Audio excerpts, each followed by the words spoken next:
Do ponto de vista do planeta, não existe jogar lixo fora, porque não existe fora. Reduza seu lixo, reduza suas compras, reduza seu consumo. É mais ou menos assim.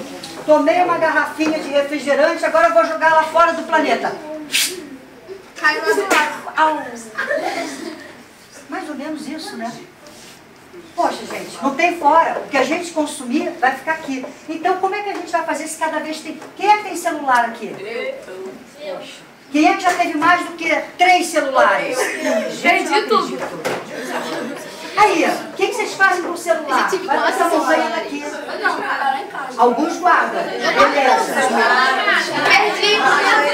Perdi 4 celulares. O meu parou de funcionar, eu tive na gaveta lá. Mas então, tudo isso, imagina vocês já tiveram 4, imagina todo mundo. Ter 4 celulares. Se cada um pouco se importar com o que vai fazer, com o que não quer mais, seja com embalagem, seja com aparelhos eletrônicos, o nosso planeta vira isso.